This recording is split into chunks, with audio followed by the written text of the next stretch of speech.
I'm Felicia. And I'm Ian. And we are the Paranormal Lovers.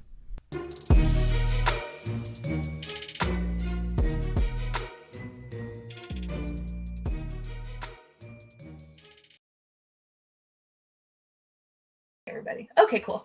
All right, so hello everyone.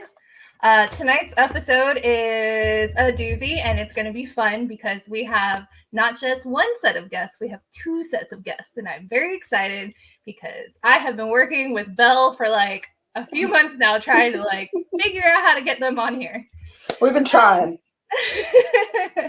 So we have the Paranormal Lovers. If you have listened to them on Spotify or Apple Playlist, they're here, and I'm so excited because they did quite a few episodes on aliens, extraterrestrials, alien abductions, and what a perfect way for them to help me co-host than to greet and interview Leslie and Stephen Shaw, who have actually written a book on aliens and their theories.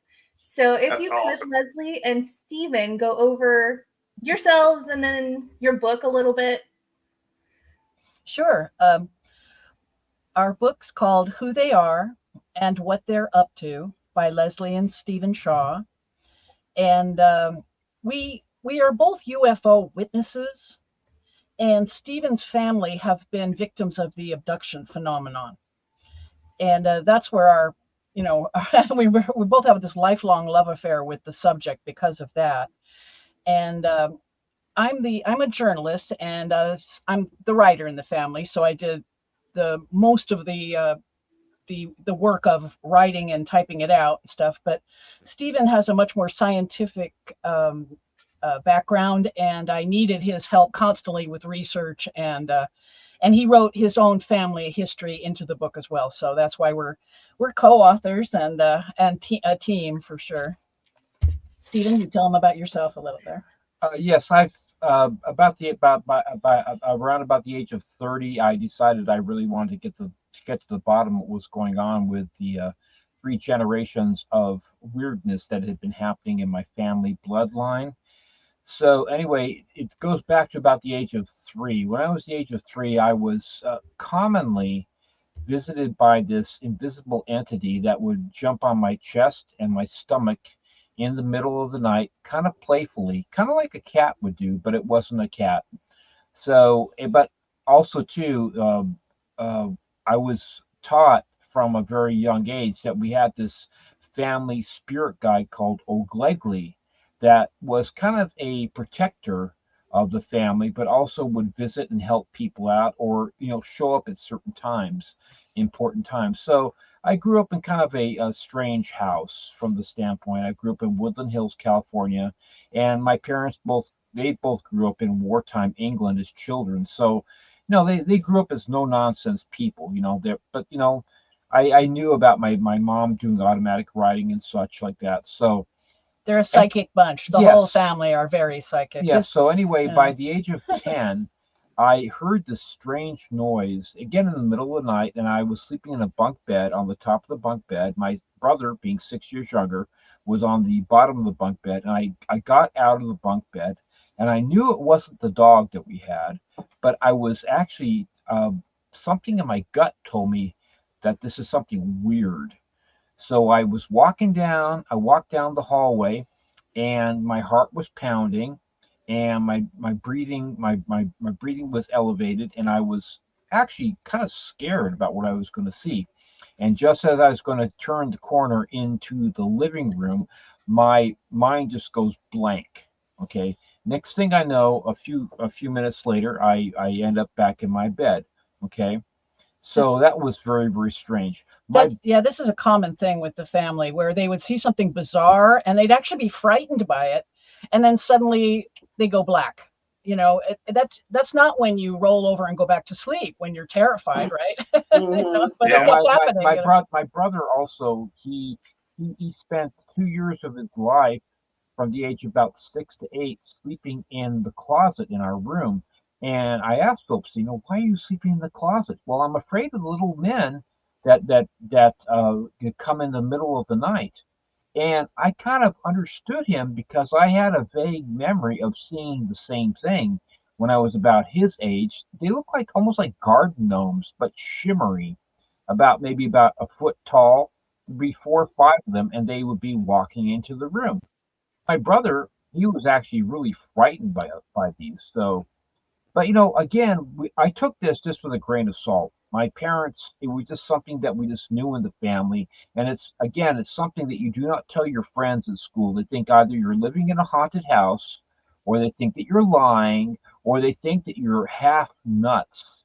Okay, so this is something we kept between our family, but we knew because people had seen this spirit guide called Oglegli, which I thought was basically, I didn't think of it as being an alien at the time, but as it turns out, with our research, Oglegli really is. We think is Philip one time saw Is a a gray protector. alien in his room before blacking out. In 1982. And this is the first time a family member actually saw clearly what was going on, what was happening When to he them. was 16 years of age. And this shimmery thing Steve talks about, a lot of the family has, when their memories are tampered with, they seem to see everything shimmery. I think it's a sign of memory tampering, and that they do to their abductees. And my brother saw this. It was like three nights in a row that the weirdness happened to him. This is the house that my father and I and my brother are all building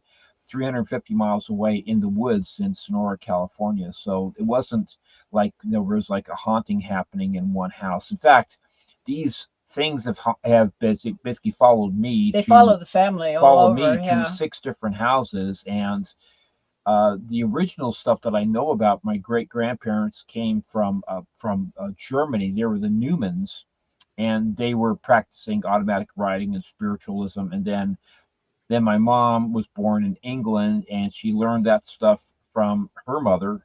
And then they moved over in 1956 to California. But this phenomenon for me has followed me to at least 6 different houses so far. Yeah. Did you have any questions, you guys? Do you guys have any? Lots, maybe. I don't think we do quite yet. I do find it fascinating, though, that a lot of the specifics about your experiences, they really do align with a lot of the other accounts that we've heard, especially with the last 2 that we did with I like to call it the Tale of Two Bettys. We did the Hills and Betty Andreasen. And a lot of their things kind of lined up as well. And it's very fascinating to hear that there's a lot of things that are common across all accounts of abductions. We recently heard that Betty's sister and her niece, Betty's sister's daughter, were also abductees. And that aligns with our research, where it's frequently it's in families, the whole family. Yes. Mm-hmm. Like when we first started researching it, I thought, oh, it's probably just the alien. Like the theories were that it was just the aliens are curious about us. They just want some samples. No big deal. It's just scientific curiosity. Yeah, research and development. Yeah. But that they would take a cross section of humanity, but that is not what we found is happening. It's they find a particular strain of DNA that they like, that meets their criteria for. It's targeted. And then they'll take that person again and again and again and again and again through their lives, and then they'll start taking their kids and their grandkids. So it spreads into the family conically, on a chart. Yeah. It just grows exponentially outward as the family grows in size. And they seem to be targeting. It's mostly Caucasians Primarily. But we're looking at data in the U.S. That we've heard that recently that it's possibly not as high a Caucasian phenomenon as we thought. But in the U.S., it's like a 94% of abductees are Caucasian, and frequently green-eyed. Green eyes are kind of rare. It's a recessive trait. A recessive mutation in human beings, but it makes up a disproportionately large number of abductees. Oh, and they no. Look out. And our daughter has green eyes. I'm like, oh, no.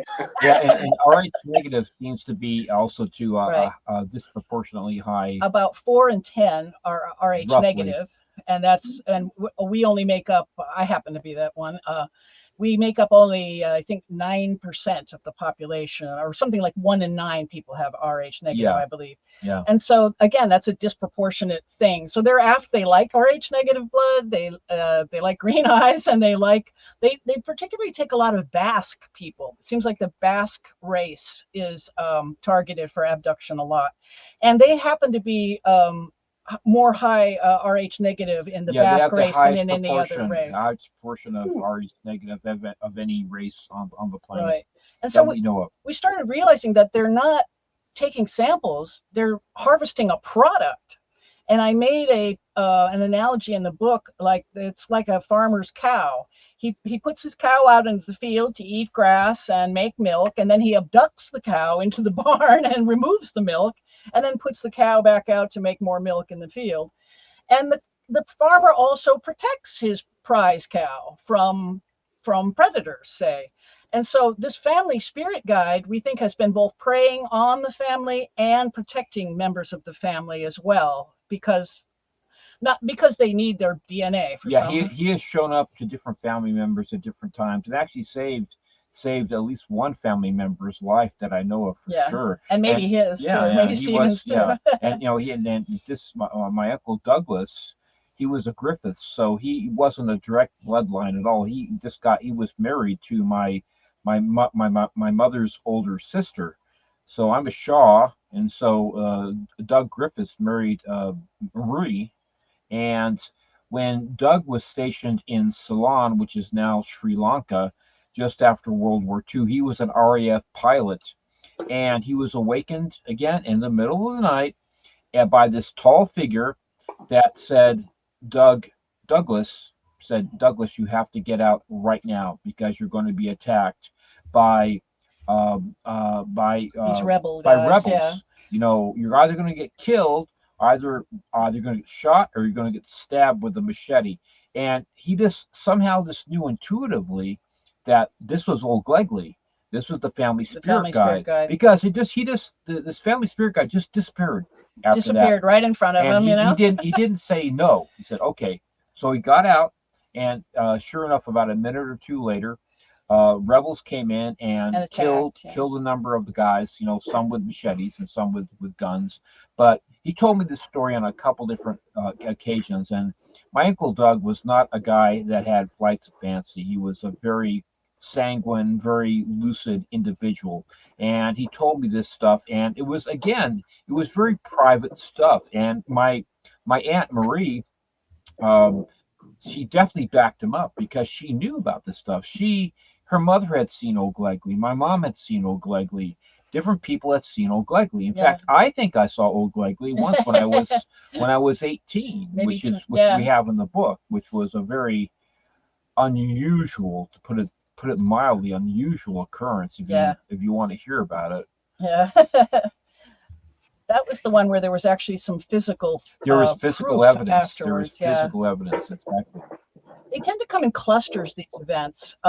Philip had like 3 in a row, and then the third night was when he saw the gray alien. The tall gray, yeah. And then Stephen had 5 incidents happen in 1 week. It was my dad, my sister, and then also my mom and my brother. That happened in January of 1979 when I was still 18. It started the first night where my dad came in the morning. We were cabinet makers, so we worked together and lived in the house. And he said, Stephen, my closet doors opened and closed on me last night. I said, okay, Dad. I just thought he was joking, Or no big deal. Or no big deal, right? Wind, So the next night, I just had given my dad this book by Paramahansa Yogananda, Metaphysical Meditations, to read.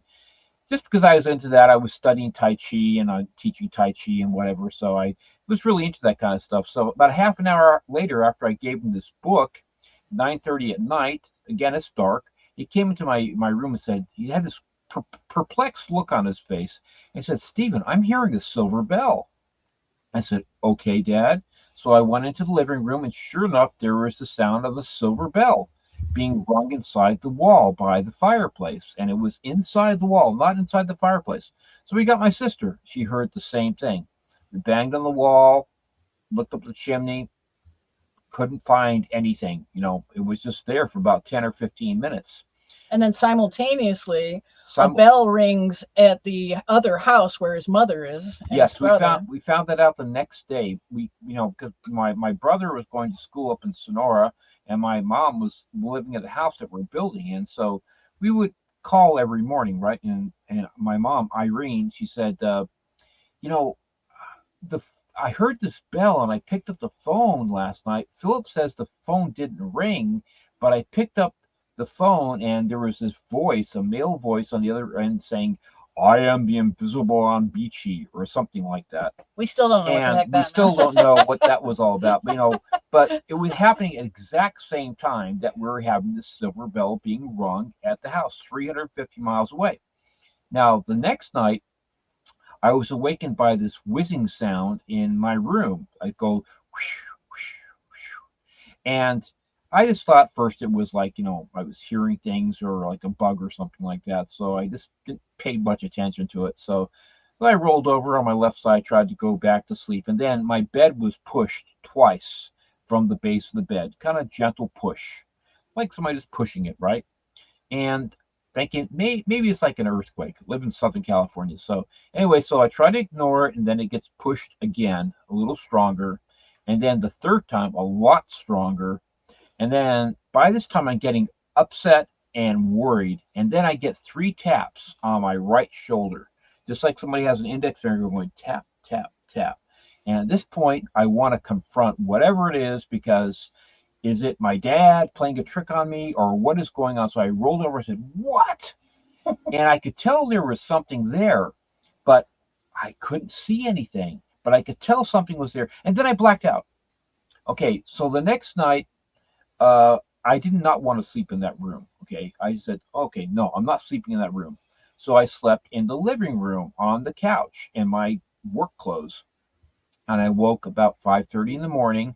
And being a musician, I looked at my piano, thinking about what I was going to play that day, and heard the fountain in the other room. And, I was relaxed, but I was awake. I was alert.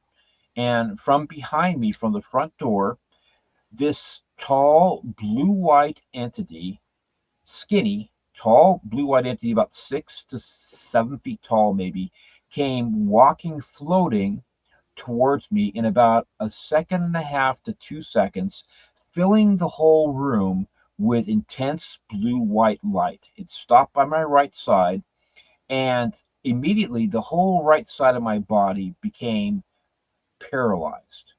Not in a scary way, but in a way that I could not move. And this entity bowed down to me. Sorry about that. It bowed down to me and it said, "Steve," in kind of a whisper, but it was not inside my head. It was outside. It was definitely whispering to me. I couldn't tell it was male or female. I had the feeling that it was male. I wasn't completely sure. And part of me was like saying, "Oh my God, I'm going to actually see O'Glegley. I'm going to see the family spirit guide." So part of me was like, "Wow, I'm going to actually see and have an experience." But the other half of me was saying, "Dude, you can't move. Okay, part of half your body is paralyzed." So I was a 50-50 mix of excitement and being scared. And the that lasted for about maybe 5 or 10 seconds, as far as I can tell, and then it left. The entity left with the blue-white light and went out the front door. Now I told my dad about that. Oh, I did. Sorry. Yeah, in the book we say that he told his dad about it, but when we regressed him further, we discovered that he has no actual clear memory of what happened after. I don't have any clear memory. I know we probably talked about it at breakfast, but it was the only thing that I knew that was really, really interesting was that 6 hours later at 11:30, I decided to go get some lunch for us. And I reached into my right-hand side pocket and I pulled out all the coins in my pocket. And all the coins, I kid you not, all the coins were magnetized. Okay. These are standard American coins. You could pick up the American coins, each with each other. I had a couple nails in there too, but you could pick up the coins. My dad could pick up the coins. This is 6 hours after this happened, and we just did not know what to make of it. And it's supposed to be impossible to magnetize American coins. They make them that way on purpose so that they can go into vending machines. Right. You know, otherwise go through TSA. But the last thing that happened, I have no memory of. My dad does. The last thing that happened was he was awakened in the middle of the night, and his bedroom was facing my bedroom, but there's a hallway in between. And he was awakened by seeing this intense blue-white light outside of my bedroom door, kind of flooding out of his room. And my dad was getting pretty miffed about all this stuff. Said, I want to find out what's going on. So he started to get out of bed, and this voice inside his head this time said, Jeffrey, just go back to sleep. Everything's fine. Nothing to worry about. Just go back to sleep. And I have absolutely no memory of that. I have no memory of that, what happened at that time. I mean, I could have been taken. I have no idea. I'm pretty sure he was. but definitely, I've had interaction. I mean, for a fact, I've had interaction and physical evidence too of it. And then, we have a lot of the families' different experiences. Too many to talk about here. I put them on these series we put on Instagram at leslie.shaw.author. If people want to dive into more of the family's experiences are there. And then, he had all this stuff he was telling me during the first part of our marriage. I'd listened to a lot of these strange stories, and he'd seen already 3 UFOs by 2004. And I had still seen nothing. And I know I'm a dutiful wife. I believed what he was telling me, but you can only believe it like 95% until you really see it yourself. And then Sure enough, 2005, my first and the most important UFO, I've seen 2, but this one was we were driving home. I was driving and saw it through the windshield in front of us, a bright white light in the sky, and I thought maybe it's a plane flying into Palm Springs. But then staring at it, I realized it doesn't have any of the other extra lights, the running lights that planes have. Yeah, it was from Joshua Tree to Yucca Valley. Yeah, so it's just big white light in the sky that just hovered there, and it got brighter and brighter and brighter, and then suddenly it at supersonic speed, full speed, it shot away over the northern horizon and was gone in less than a second. It had to have been less than even a half second, more like a quarter of a second. Yeah, it was very, very fast. If I had to describe the speed, I would have guessed something like 20,000 miles an hour. And it went at that speed instantaneously, not like ramping up to that speed slowly. Sure. Nothing else can do that. Only the UFOs are capable of that. Because a light in the sky could be any number of things, but not what so that's 20,000 miles an hour. So that's when we started to entertain at least doing some more starting research, to write the book because there were too much strangeness in my family background that just didn't make sense. I have actually a question geared towards your background, Stephen. So you have the ancient Chinese medicine modalities type of background, and I did go do a deep dive, and I had listened to, I think it's the Parapeculiar podcast. And you had went into a whole explanation because, for like the paranormal community, as far as like hauntings and everything, things tend to happen, 1 to 3 a.m. Normally 3 a.m. is what they call the witching hour, the devil's hour. That's the liver time. It's the liver time. Okay. Could you actually dive a bit deeper on that? And do you find that there's a connection of the ancient Chinese medicine to potentially be information maybe that could have been taught to the practitioners in ancient times from extraterrestrials? Oh yeah, I can definitely dive into that. I mean, as a matter of fact, there's a whole school of Chinese medicine that if you're going to treat a certain condition that that, say for instance, a certain practitioner knows that they're called yuan points and low connecting points. Okay. And so if you know that, for instance, it is you do it by palpation of the channels and by tongue and pulse diagnosis, and you know that to treat a certain condition, let's say it's a liver related issue, that you have to use the yuan source and then the low connecting points at 2 o'clock in the morning, okay, when it's high tide, okay, or you have to go at 2 o'clock in the afternoon to treat the polar opposite, which is basically the where you got the heart, which is basically from 11 to 1, and small intestine from 1 to 3. So if it's like a small intestine issue, but you have to calm down the small intestine, you use the points that basically will calm the fire of the small intestine while you're also increasing the power of the liver. So, and I so think definitely wasn't you can. all of acupuncture from a Wang Di, and he might have been an alien. Actually, remember? Oh, Huang Di, yeah, Huang Di came down. The Yellow Emperor came down in this fiery dragon type chariot that was breathing fire. That sounds a lot like a spaceship, a spaceship, a rocket, right? you know. and was able to see all the meridians and basically set up the beginning of Chinese medicine. He could actually see through into the person's body and see the acupuncture channels and the points. And so he was able to create the entire form of medicine. Some people today, it's about 1 in a million in China, that they will have actually literally, you can actually see physically 1 or 2 of the acupuncture channels will actually be visible on the body. I mean, it's still happening today where you'll see like lines that are actually where the channels are. It's really fascinating stuff.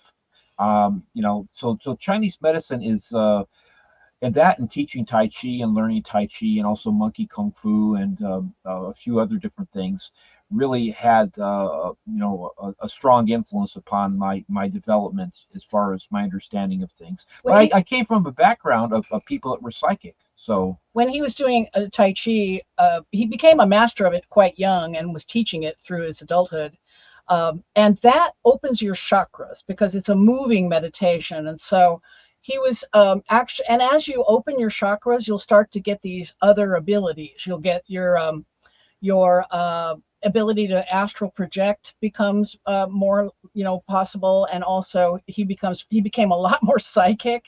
And this guy's ridiculous. Mm-hmm. He's constantly pulling stuff out of my brain, before I say it, he says it. Words that don't even exist. Yeah. Too. Yeah, sometimes. And we think that there is a component with the abduction phenomenon and whether people are psychic or maybe have opened these chakras themselves through work. Later in life, when we got married, we started studying kundalini raising practices and chakra opening practices. And for the first time in my life, I started to be able to astral project as well. But for me, astral projection was fun, but it was not fun for Stephen so much because it seems like whenever the veil comes down between the two worlds, that these beings that have been harassing him his whole life are there. They're on the other side of this veil, almost like waiting for him to enter the astral plane so that they can communicate with him and harass him, really. Yes, sometimes usually it's kind of like harassment. I mean, I can attribute, I think, a couple times in my life where my life has been saved by protectors, especially on April Fool's Day back in 1992. That was for sure one of them. But generally speaking, the astral projection stuff is, it's like a hit and miss for me. Sometimes it can be fun, other times it can be really scary. So I'm not really sure on that. Yeah, he's talking about April 1st. He almost drowned, and he was saved by this lifeguard. And then a few seconds later, the lifeguard just vanishes. He's gone. Nobody knows where he went or and this is a long, empty beach. It's like, where can people go? And so we think that might have been another old Glegley intervention. My ex-wife. Michael Phelps could not have gotten to me in 2 seconds. He could not have gone 150 feet in 2 seconds. So, but guys, have any other questions on that stuff? I kind of. So there was another podcast, and I don't know if it was part of Parapeculiar or maybe it was part of another one where you guys were talking about obviously us as humans, we only use about 3% of our brain. Yeah. I love sci-fi and action movies, and I immediately thought of Lucy with Scarlett Johansson. Yeah. Oh, of course. The progression, right? But I noticed you guys had theorized that those who are obviously well versed in this type of meditation or opening up the chakras. Like the monks and the Dalai Lamas have tapped into more than probably 3% of the brain power that we actually use. Yeah. And they're reaching a higher sense of enlightenment. Do you think it's probably the enlightenment that they reach is probably more closer to what extraterrestrials? Yes. It's really interesting that you're bringing it up, because as an example, in our country, the Native American Indians, they have a totally different viewpoint of the Star Brothers and the Ant people and the Anunnaki. They don't look at them from the same point with that we do, with kind of like fear. They look at it and say, yeah, we know they're here. They've been here before. They've helped us out. So yeah, I believe that we believe that the Tibetans and the monks and whatever, yeah, they certainly have a lot more connection, and they're not seeing it from the same standpoint that we do. Right. We're really kind of like fear based, here in the United States, and unfortunately, and we're also very much what's the word? We're basically xenophobic. We're xenophobic, and we just like the different things or the weird things or whatever. We tend to like look at it from like that's kind of weird or different. So yeah, I believe we from what I've seen is that, especially like in my family, we just accept this stuff as being that it's real. Right. And especially when, let's say, like in martial arts, if you get hit in the face 1,000 times, 1,001 doesn't really mean anything. But if you get hit in the face 1 or 2 times, then it really hurts. So it gets normalized. So Yeah, for me, like it became normal, it became normal. Okay, like Oh, the spirit guide is here again. I can't tell you how many times in my life I've heard, as I'm getting to sleep, I've heard like right behind his head. Three knocks right behind my head on like the wall. I said, just as he's entering this nice sleepy astral, or a thing, door being slammed, or a plate glass window being broken, or a loud voice, or sometimes a nice musical instrument, whatever. But it's like people that have the ability like I do or whatever, because I've been a musician my whole life, which I think that also helps you too with this kind of stuff. It's like, you end up you have the ability to like tune into more than one channel. We're on channel like 97.1 right now because we're at 40 brainwave cycles per second, because we're in the beta state. But you get into the alpha state, the theta state, the delta state. That allows you to be able to tune into different channels. Now, and as simple as that. I'm like you, Chrissy. I'm like a research person more than I just love researching. So I began researching the phenomenon and looking at an enormous pile of data that we sifted through for about 10 years. And we started realizing that the premise that these beings come here from distant star systems was just not adding up, because they've been here for thousands of years. My background is also in, I minored in college in ancient art history. And so we've been seeing evidence of their existence and their tampering with humanity for thousands of years. And we know that they're seen 10,000 times a year worldwide. Most people don't realize it's quite that high, but it's even higher than that. That's how many are reported per year. And we think reporting is at about 10%. So they're really being seen 100,000 times a year, every year, going back hundreds of years at least, if not thousands of years. Yeah. Have you not jibing with them coming from distant star systems, Have you guys looked into? They call it the UFO cult, but they're not really a cult whenever you actually look at them. So I'm a big Josh Gates fan. I love Expedition X and all of his other shows and stuff. Yeah. And there is an episode he does where he goes to Thailand. He sends his crew to Thailand, and there's actually a group, Kalukal, I think is how you say it. And they go in Thailand, there's a small group. And back in 2011, what they do is they meditated on the side of a mountain. And what they're meditating for is they put themselves in a deep meditation. And they receive messages from extraterrestrials. And in 2011, one of the members got a message about it's either the tsunami or it was a really big earthquake that really shook Japan to its core. And they were like, well, how did you do that? They started to investigate them, and they're like, oh, well, we sit on the mountainside, we go into a deep meditation, and, they give us messages, essentially. Have you guys looked into that group? Yeah, that's very possible that is happening. Edgar Casey, for instance, was in contact with what looks to be a gray alien named, what was his name? Paul Jal or something like some three-letter word that I can't remember right now. But yes, we think, like I said, they're here with us. Mm-hmm. We think they live here with us, and they're in telepathic communication with us frequently. And we think that's further evidence that their brains are very similar to ours, because I don't think they could be in telepathic communication with us if they weren't similar to our brains. Yeah, the human brain, we on a couple of different podcasts, I went into talking about how, for instance, let's say when a person thinks of a tree, you don't automatically think of how to spell tree, T-R-E-E, right? You visualize a tree. There's thousands of different languages on the planet to start with, right?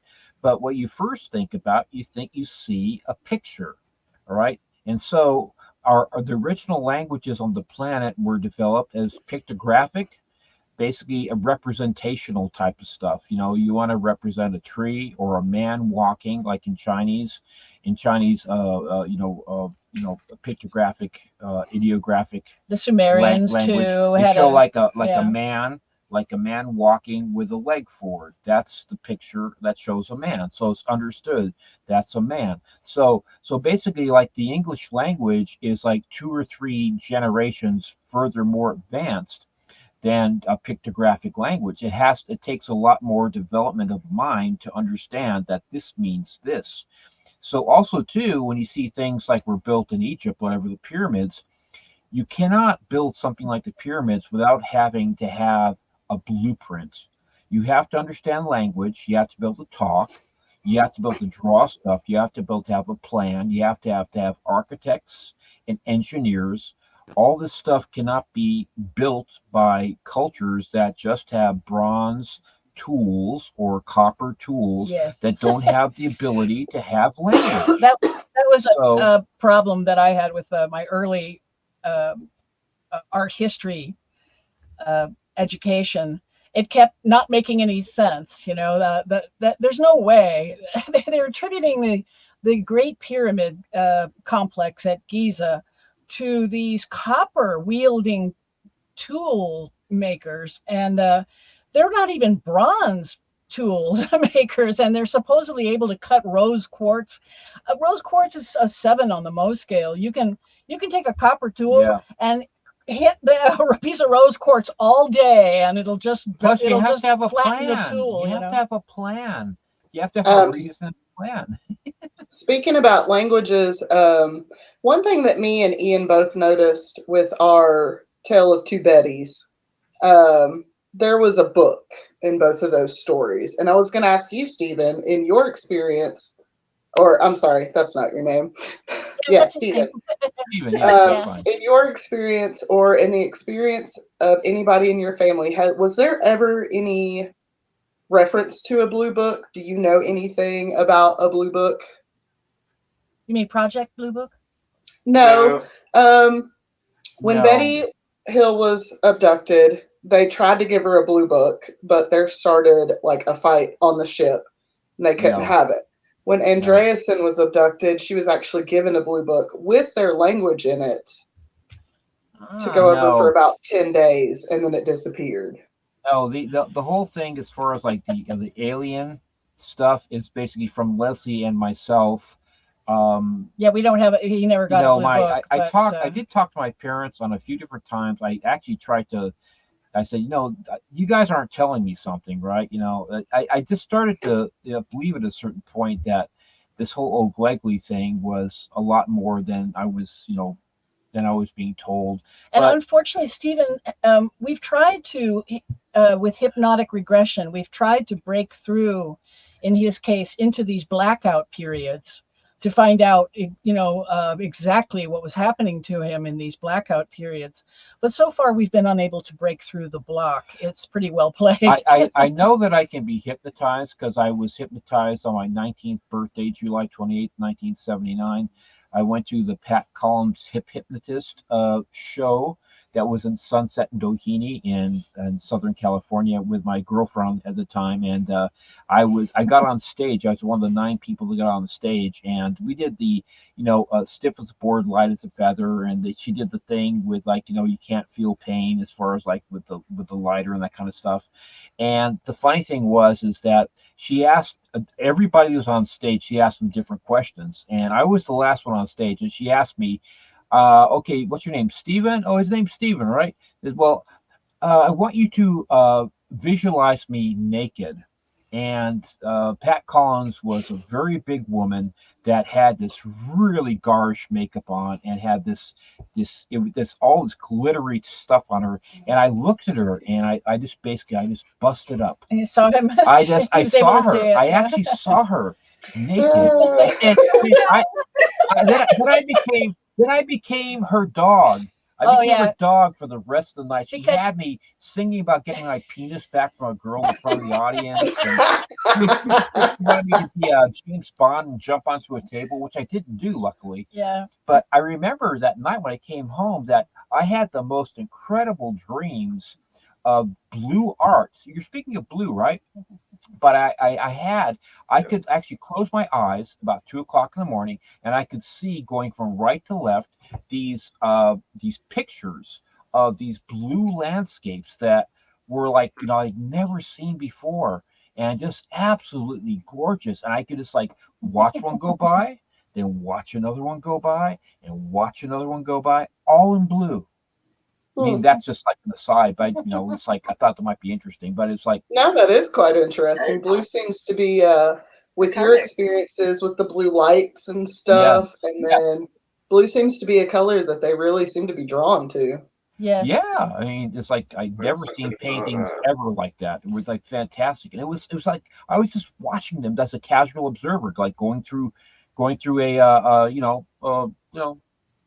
what do you call it? A museum. Museum, or art gallery. Yeah, something like that. Right. It was great. It was wonderful. What was it that Betty said about their language being matter instead of a written language? Betty Andreasen's daughter, I believe she's still alive, but she was abducted quite a few times, and she says that she was taught their language, and she says that it's not a written language or even a picture language or it's more a living language. It's a flowing language, it's a moving language, so it's not really something you can read or write down. It's more something you feel, if that makes any sense. You understand it just intuitively, right? It totally makes sense. That's one of the reasons why I think that they have the ability to contact and basically communicate with pretty much anybody who speaks any language anywhere, because it's something more primal, it's something more important, it's something more basic. Okay, so you don't have to know how to say yes in Spanish versus yes in English. It's something much more primal in the brain.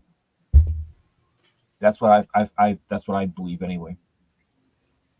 So going back, right? Because I think you're about to go on the inner Earth dwelling of the extraterrestrials.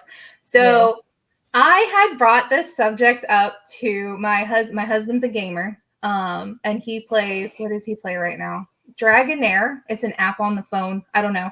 Anyway, so he's got this really cute little tight-knit community. So he's like, hey, just hop in Discord and ask them a question. And I said, okay, cool. So we were talking about, and it's so funny because I was just listening to Belle's and Bill's episode about the stairs. By the way, the stairs in the middle of the that episode. Okay, so obviously we know national parks, they have tons of disappearances, right? And normally national parks or those wooded areas, you also tend to see Bigfoots, right?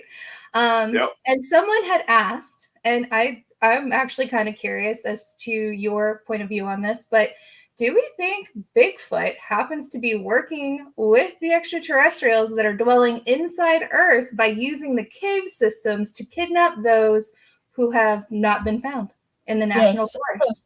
Yes, it wasn't in our book, but it'll probably be in our second book. But I do have a theory on Bigfoot. You see, we think that these are not aliens exactly, but are human beings that split away from our race thousands and thousands of years ago and have since mutated into other slightly different creatures, evolved differently. Right. Some have evolved into the reptilians, some have evolved into the insectoids, some into the greys, some into the Nordic aliens, which Nordic aliens are indistinguishable from human beings. They look like tall Swedes, Swedish people.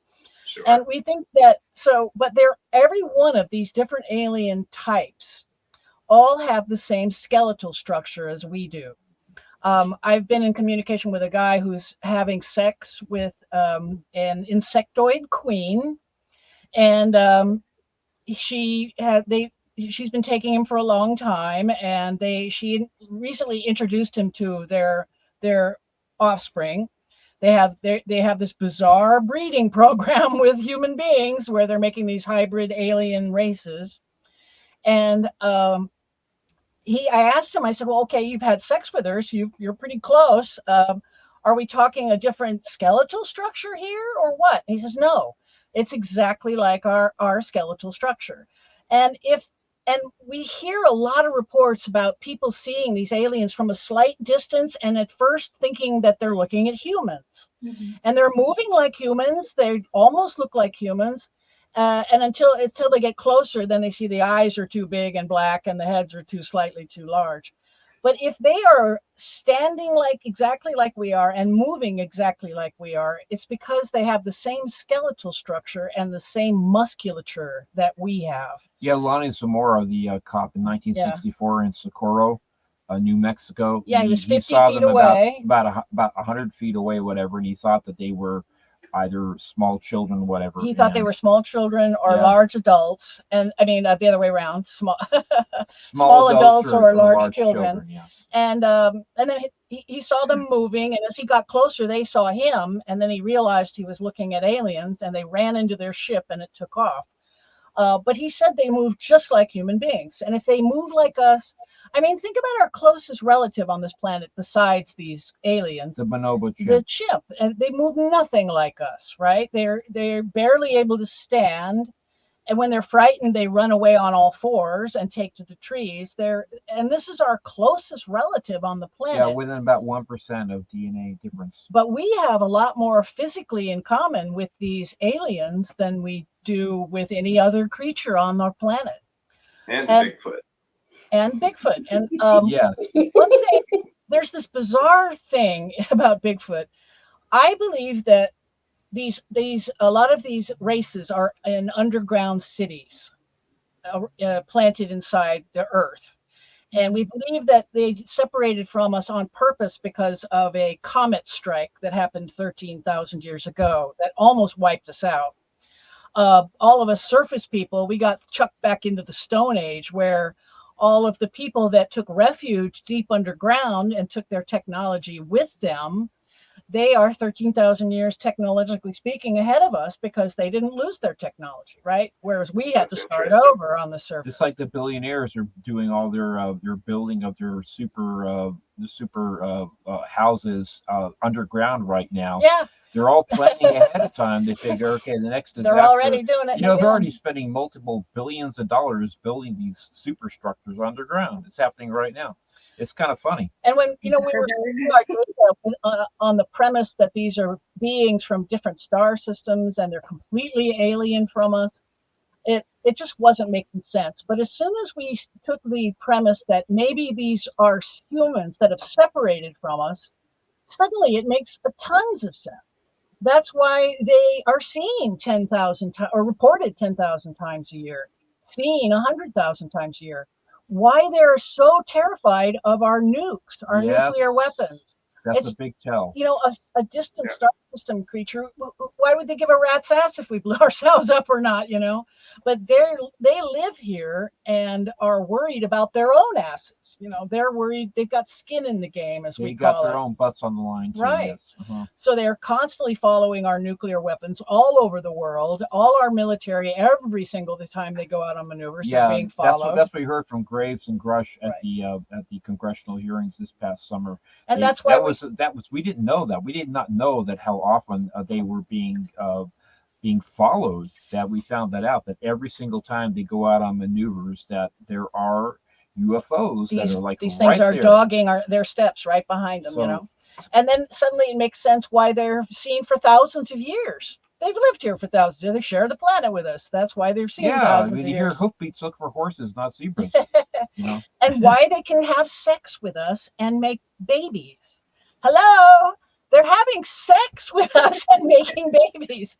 They're not, you know, I thought, well, if they're trying to do this hybrid thing, I started researching it and I thought, well, maybe they're using genetic modification and in vitro fertilization and stuff.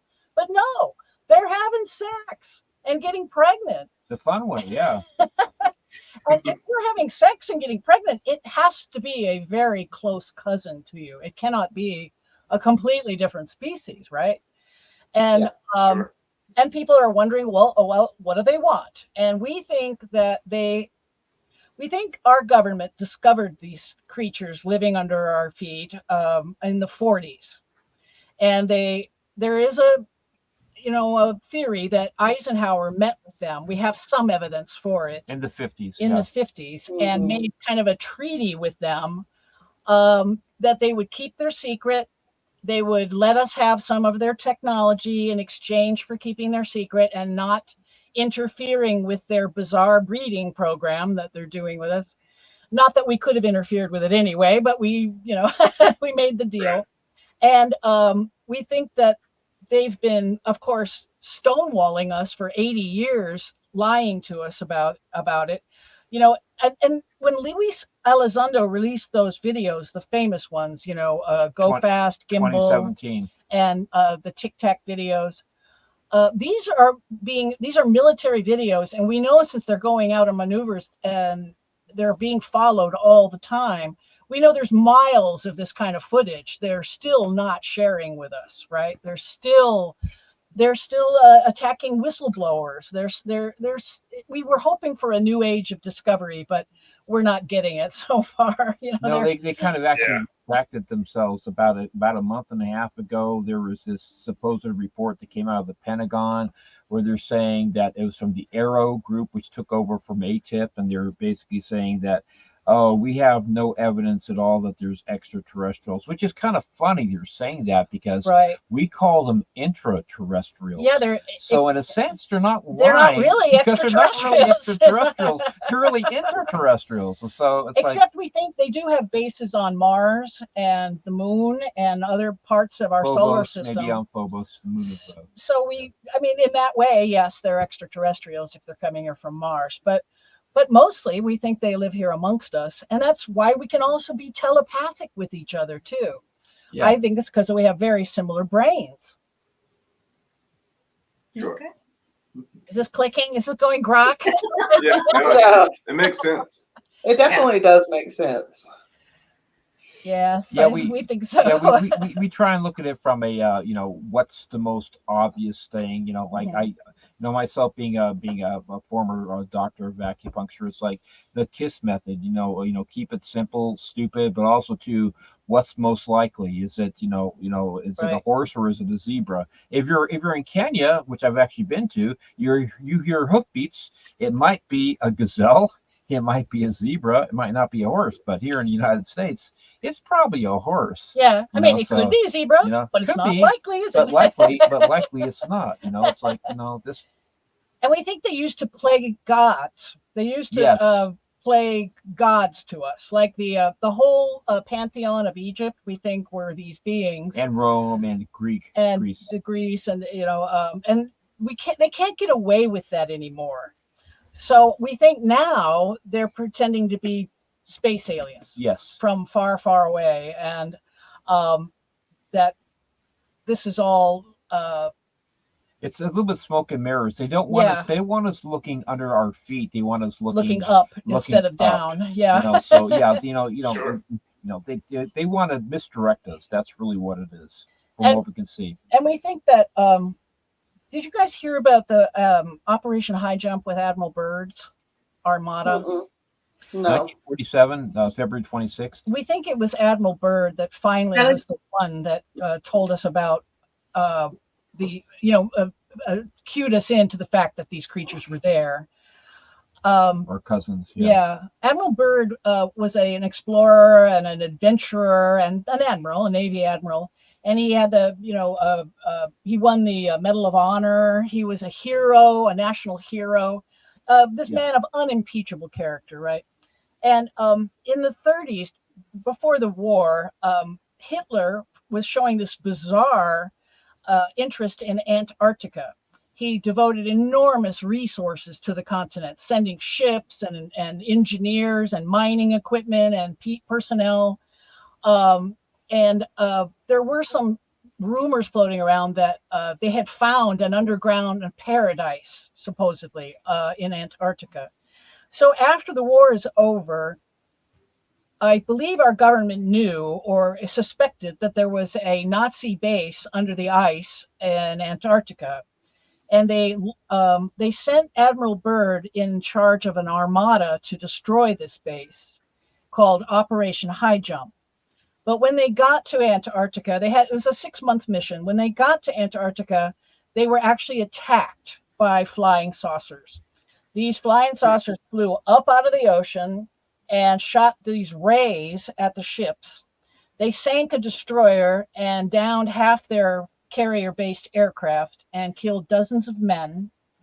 And after this incident, the mission was over. They turned tail and ran back to South America. But then we think, before they turned tail and ran away, we think Admiral Byrd got into a plane with a small crew and flew into the hole in the ice sheet that they had discovered. He had one co-pilot.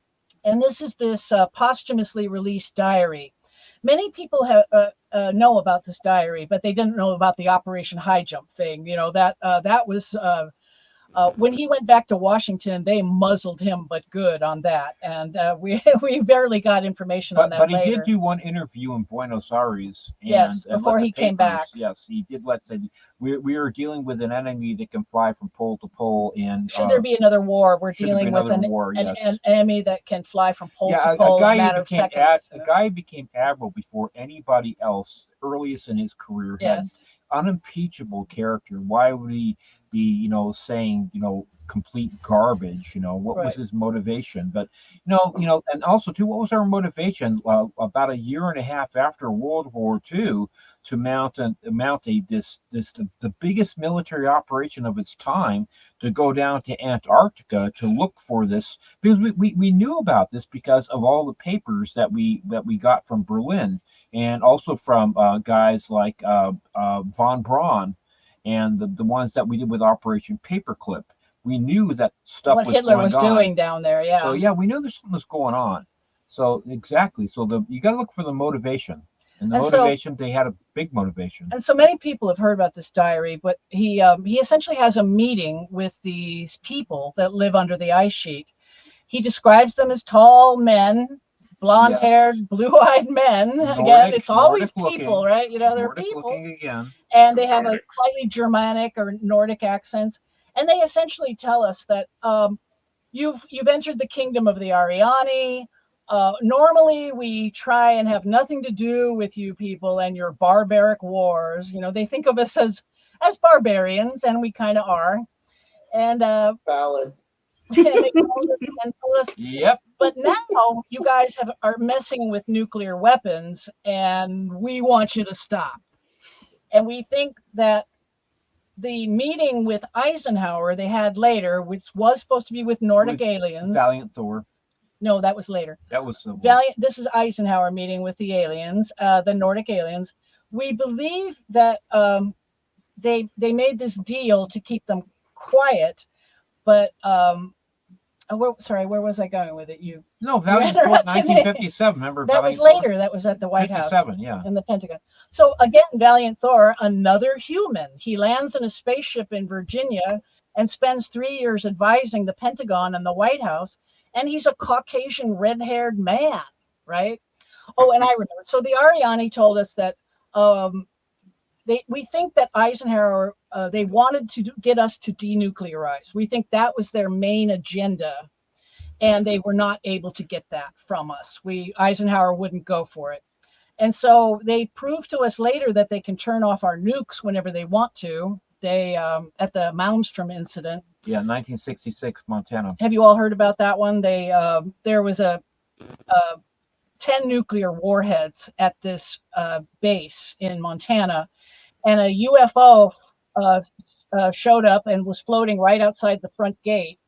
And then one after another, all of the nuclear weapons went offline. 1, 2, 3, all 10. And all of these were on separate systems, completely separate systems. So they would have had to hack each one, bam, bam, bam, bam, right after one after another. And they did this in the United Kingdom and Russia. Right. There was another incident here in the U.S. also called the Minot incident, where they also tampered with our nukes. I think this was they were giving us a message loud and clear that they can turn our nukes off whenever they want to. And we think that's what they're doing now. We think they're dogging our military everywhere we go to make sure we don't blow up the world. They're interbreeding with us. Why? We think maybe to integrate at some point, or possibly to infiltrate our society, and then possibly change us slowly from within. And now we're AI. Sorry. Go ahead. I was going to say it on that strain of thought. I've heard, I don't know if you've ever heard stories about black-eyed kids or BEKs. Yes. Oh, yeah. One train of thought is that they are extraterrestrials doing sort of a training.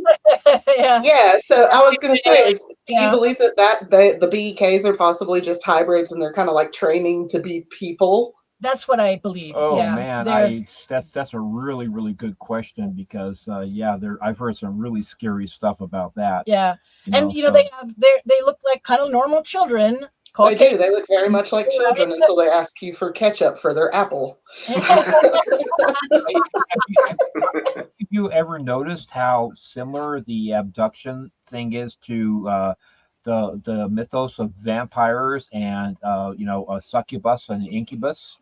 How similar they are. Yeah. But again, it's like the evolution of the aliens are no longer playing gods, they're playing space alien, right? So, which basically are brothers or cousins. So, of course, with vampires, they come in the middle of the night. They're very powerful. They hypnotize you. They paralyze you. They always take DNA in the form of blood. frequently again and again, and then they can shapeshift, or they can change form. Sounds very similar to what happens with the alien abduction, right? And also too, the sexual component with the incubus and the succubus. So we think that the Nordics maybe have created the Greys race as a slave race, as a to do their bidding, because the Greys do not behave like normal beings, like normal beings. They're completely emotionless. They are very automaton-like. They do repetitive motions exactly the same again and again. They have they frequently terrify or injure or cause pain to their abductees, and no matter how the abductee cries or begs, they're completely emotionless. They don't care one way or another about us. Oh well. And they never wonder what to do next. They're very goal driven. They do this, do this, do this, do this. And so we're starting to see them as possibly a slave race. We think we may have been their slaves in thousands of years ago. But humans don't make good slaves. We suck as slaves. We're a willful, self-individual bunch, and we don't take the yoke well. And so we think that they created this slave race of gray aliens that are intelligent, but have no emotions at all. And we think that they're telepathic though too. But I think they use genetic modification to things just like we would use any tool. And what I think Bigfoot is that they have genetically modified Bigfoot from early forms of what could have been Bigfoot, like a Gigantopithecus rather, and the Australopithecus robustus. Is another possible candidate for a Bigfoot hybrid being. And they go back 300,000 years too, is where the most. And then there's this bizarre lake in India called Rupkund. It's on the border of India and Nepal, way up in the Himalayas, up like 14,000 feet above the tree line. This lake, somebody discovered that this lake is filled with skeletons, human skeletons, and a lot of them have their heads bashed in, like with a club or something. And people thought, well, maybe there was a war and there was a big field of dead bodies, and they just threw them in the lake. Yeah. Mm-hmm. But then they start DNA testing these skeletons, and no, they span like 1,000 years, and all different races too. Gaelic. So, some of the British explorers, and and this race and that race. Just people that may have wandered up into those mountains and were murdered and thrown into the lake, and not just murdered, but murdered, right? I think the Yeti, in this case, the Bigfoot of the Himalayas, I think they're using them as sentries to protect the entrances to their underground bases. And one of these bases is Mount Kailash, and Rupkund, Lake Rupkund is on the slopes of Mount Kailash. So it's right where you might have an entrance to your underground world. And we think that they're using these Yetis as guard dogs, so to speak. And if you also look at the possibility that Lemuria, as everyone knows, was a continent in the Pacific that sank under the waves when our water levels rose. When the ice started to melt again 13,000 years ago. Yeah. So there was supposed to be a whole population of Lemurians on this continent that was doomed to be swallowed by the waves. And of course, there's a lot of stories about them moving into Mount Shasta. And Mount Shasta is a perfect, volcanoes are a perfect place to make a safe haven for meteor strike or comet strike, because the throat of a volcano goes all the way down to the magma, 20, 30, 40 miles, almost sometimes. through the crust, all the way through the crust. And branching off from that throat are all these enormous lava tubes, huge caverns already pre-made. So if you want to move an entire population underground fast, an extinct volcano is the perfect place, right? And of course, Shasta's famous for UFO. I was flying in and out of the mountain all the time, and Bigfoot lives all around. There's Bigfoot sightings all around there. The Modoc Indians are famous for saying, we see this stuff all the time. So we think they're using Bigfoots as as sentries, and that's why they disappear. They're going back down underground. That's why we never find settlements of them or even camps of them, right? But they just go back inside. Their Bigfoot, Lemurian Bigfoot wrangler, he's probably keeping tabs on the 10 Bigfoots he sends out every night to monitor the area, the region around. And then when they're done monitoring, back inside the mountain. Now you must think we're really nuts. Yeah, I know. I personally was believing that Bigfoot was an interdimensional being that could portal. So, this makes a lot more sense, honestly. They're just going back in a hole in the ground.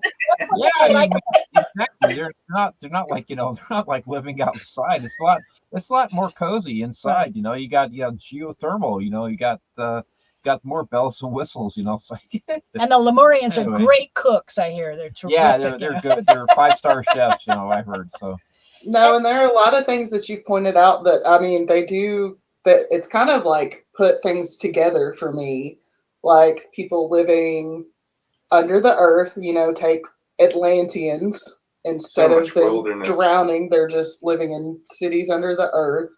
Right. Reports of seeing UFOs going in and out of the water. How many times have I said they live under the water? Wow. There's a base under the water. They're going in and out of the water to get to their home. They live down there. Let's quit looking up there. Look down there. Right. Nobody ever listens. I think the volcanoes, they go way down, right? And they can follow these lava tubes out. And possibly a lot of them go under the ocean levels. And so that they're launching from inside the mountain, but they go down their ramp and then up out of the ocean or up out of the lakes or mountains or mesas. We hear constantly reports about them coming up instead of, they're not coming down. Yeah. Nobody's saying, oh yeah, from distant stars, it came all the way down. Well, that's not true. Some people say and probably some of you probably watched the movie with the Matt Damon, the Martian, when he was like on Mars, okay, and he had to figure out how to build to grow potatoes, that kind of stuff. So he took rocket fuel and he basically changed the rocket fuel into water so that he could grow the and then he used the human waste to build as fertilizer. Bacteria, yeah. So the thing is, we're playing around now with this whole idea of going to the moon. Right now it's between China and the United States. Who's going to get control of the South Pole? Because we know that there's water there. They discovered water on the moon. Discover water, and there's also a lot of what's called H3 on the moon too. H3 is an extremely strong source of power. Okay, so pretty much if you look at new territory, and fuel. They have tons of things like tungsten and titanium and all these different heavy metals that are on the surface of the moon. So right now we're looking at, okay, you can take water and make it into rocket fuel. You can make rocket fuel out of water. So it's like this thing. It's like, that, if the aliens are definitely living, let's say, on the Earth, they are definitely more advanced than we are. They can take water and basically make it into fuel or whatever they need to do. Sure. Because they're that much more advanced. In fact, we're playing around with CRISPR technology right now. We're playing around with curing blindness, bringing back the mammoth, bringing back the dodo bird. And we're just in the beginning stages. Imagine what we would do as human beings, even with 50 more years now. Where would be in 50 more years? It takes human beings 13,000 years to go from the caves to the moon. That's how long it took us to essentially recreate our technology that we had lost. And one of the reasons I like our theory best, one of the things I like best about it, is that it doesn't require theoretical science to be true. It doesn't require faster than light travel. It doesn't require wormholes, or it doesn't require interdimensional travel. Although there's an argument as to whether they're able to pass through dimensions and portals and stuff. Yeah, they're able to do that. And maybe that's true. I think it's kind of a mistake to try and understand their technology. I always feel like a gorilla poking at a cell phone or something like that, because it doesn't really, we can't understand it. It's beyond us. We're not there yet. We can't, it's an order of magnitude above our technology, but not a million years ahead of us, right? Doesn't it seem like it's about 13,000 years more advanced than us or so? When they were first being seen by biblical people who were taken up into the sky, to see the earth from above, Enoch, right? Enoch and some of the other saints, prophets from the Bible. They always describe the chariot coming down in a fiery chariot coming out of the sky. Yeah. So we think thousands of years ago they were using just good old-fashioned rocketry to get around. Now we know that they use some kind of nuclear power in their ships, because people who get too close, or quantum energy or whatever. Yeah, sometimes the people who get too close to the UFOs, they'll actually get radiation burns on their skin. Yeah, and UFOs are usually described as silent, except when they're really close, people hear a humming that's more felt than heard. And if you're feeling that, you're too close. Get away, run away, turn and run, because we don't recommend the abduction experience. A lot of people are like, take me, I want to go, I want to see an alien. That's me, I want to go. That's that guy right there. He wants to go so bad. I was there too. Years ago, I would have held up a sign and said, take me, please. All I can say is fire in the sky. Don't fire in the sky. But now I've heard, okay, they cause searing pain. They don't care. They terrify you. They usually put you back. So what was the point of getting to go on the ship in the first place? And then, we think sometimes they don't put them back. We think a lot of our missing people are taken and not put back, right? Yeah, or they put them in a different spot. Right, obviously they make mistakes like we make mistakes. So things don't always go 100%. Things aren't always 100%. So there's maybe 5% where they screw up. So makes me wonder if it's a mistake or if somebody's just like, I wonder what'll happen if we take this person here and just go bloop. I like your skin. Yeah, let's play with your life and see what happens to you. I like your brain. And they don't care how much they traumatize the people they take again and again and again. No, they don't care about me. That's for sure. But it's funny. I think we've got kind of what's that syndrome where Stockholm syndrome. Yeah. Where they see, I did it again. Thank you. Yeah, it pulls up right out of my head all the time. But this was not psychic. This was just what I was trying to think of. But anyway, so that's where they get the where some of the abductees that I talk to, they don't think of themselves as being victimized. And I think, really? You're being abducted, experimented on, terrified, and then put back. And this is, you're okay with this? Normalizing. It's like it happens so often to them through their lives. It's almost like they've made friends. It's like what's happened to me. I don't know. It's maybe 100, maybe 150 times where I've heard that knocking behind my head on the wall. It's just that, like I say, like in martial arts, you get punched in the face 1,000 times. 1,001 doesn't really mean that much. But if you get punched in the face 1 or 2 times, then you're going to feel it, because that's like something new and it's going to hurt. But you've already been punched in the face 1,000 times. 1,001 doesn't mean much. It's kind of like we normalize things to keep ourselves sane. That's what human beings do. Like I'm doing a new series on this friend of mine. She's a 73-year-old woman who's an abduction victim. And she does all these paintings of her mentor, Sumi. And Sumi is an alien for sure. All these paintings are of aliens. If you go on her Instagram page, I've got 4 of her series posted already, and you can see what Sumi looks like. Bluish gray. Yeah, she's like bluish gray skin, big black eyes, of course, those big black tilted eyes. And she sees a kind of a halo around her of energy, and she kind of paints it as hair. Sometimes she paints it as hair, and sometimes she paints it as kind of like a halo of energy. But Sumi has become a mentor to her, and is almost like a friend that she greets when Sumi comes. But she's still being violated. She called me this week and took pictures of her arm that she sent me through her phone, and she had this nightmare about being taken and restrained. And then she woke up in the next morning with 3 different wounds on her from the middle of the night, So she's still being, I consider this victimization myself.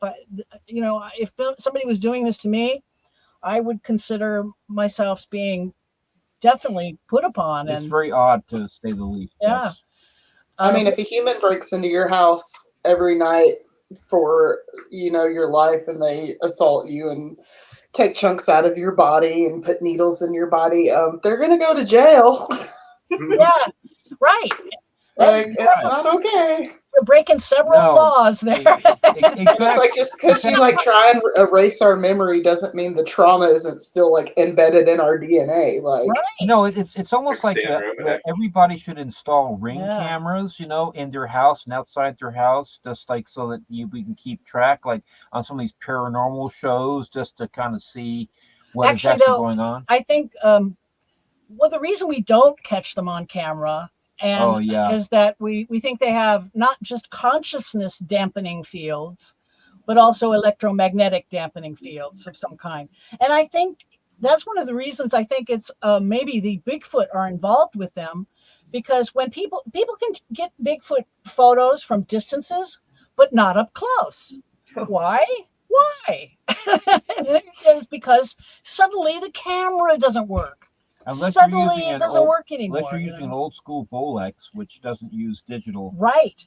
Yeah. The Patterson-Gimlin film, one of the few really good films we have of a Bigfoot encounter, that is a spring action camera that does not require any kind of electronics to run it. The old Bolexes, they were operated, you push a button and it had a spring action instead of like I say, electronics. And that's one of the few really good quality videos we have, or films we have. And they recently looked a lot closer at that. Yes, they found a better copy of it. Been confirmed. And there's no way that you can see the muscles flexing like a monkey suit of that era. They wouldn't have had the sophistication now to be able to do it. Now we could, of course, but back then certainly we couldn't do it. 67, nope. Oh, and Bigfoot, they confirmed it. Oh yeah, that's right. This is big news. We went to the Contact in the Desert last year in June, and I went to a Bigfoot lecture, and apparently there's a scientist in America here who has isolated the Bigfoot genome, the DNA of Bigfoot, through called environmental archaeology, where they take water samples and test it for DNA and find out what's peeing in it.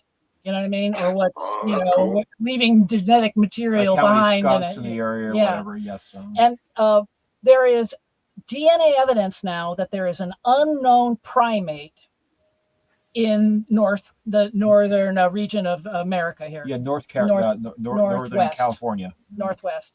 Yeah, Oregon and California. Yeah.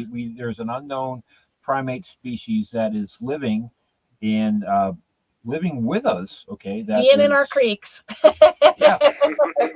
It's over with, except for the shouting. So right. we know that Bigfoot is real. It's not something that is like made up, or there were a lot of fakers that were doing it back in the 50s, whatever, that were doing the fake Bigfoot footprints and that, but those have been been verified as being hoaxes. Some hoaxes, some there were some hoaxes, of course. Yeah, but Bigfoot does exist.